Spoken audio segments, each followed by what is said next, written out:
तो यहाँ पे मैंने ले लिया उजले चने छोले बनाने के लिए 250 ग्राम मैंने लिया है और मैंने रात को इसको भिगो कर रख दिया था। अब मैं इसको उबालूंगी, तो चलिए स्टार्ट करते हैं उबालना। इसमें मैंने ऐड किया है बेकिंग सोडा और ये देखिए यहाँ मैंने खड़ा गरम मसाला लिया है, छोटी इलायची, बड़ी इलायची और दालचीनी, और एक मैंने छोटा साइज का प्याज भी ले लिया है, इसमें मैं डाल दूंगी। और बस इसमें मैं थोड़ा पानी डालूंगी और मैं उबालने के लिए रख दूंगी।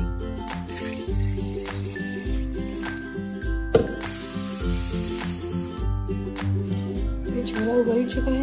तो देखिए मैंने जो छोले उबाले थे जिस पानी में, मैंने उस पानी को बचा के रखा है। मैं इस छोले में पकने के बाद मैं डालूंगी। थोड़ा गर्म करने के बाद मैं इसमें तेल डालूंगी।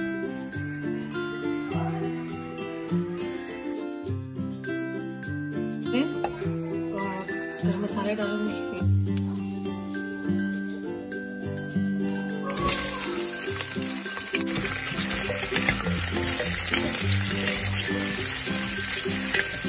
यहाँ पे मैंने थोड़ा सा नमक डाल दिया है प्याज पकने के लिए।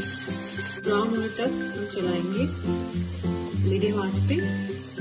मैंने यहाँ पे 1 टेबल स्पून अदरक लहसुन का पेस्ट यूज किया है। टमाटर डालने के बाद हम इसमें डालेंगे हल्दी,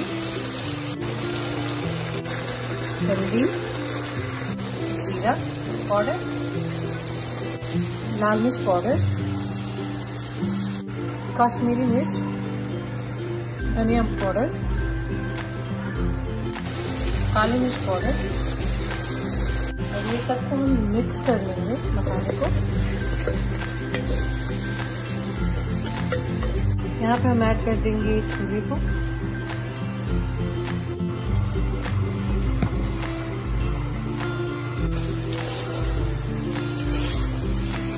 यहाँ पे मैं ऐड कर देंगे छोले मसाले। यहाँ पे मैं नमक ऐड कर रही हूँ। ध्यान दें मैंने पहले ही प्याज भूनने के लिए मैंने नमक डाला था, तो आप अपने टेस्ट के अकॉर्डिंग डालें। देखिए मैं छोले के चने का पानी यूज कर रही हूँ, बस पे थोड़ा और पानी ऐड होगा।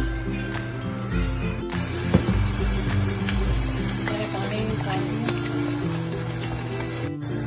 मैंने यहाँ पे गरम मसाला ऐड कर दिया है।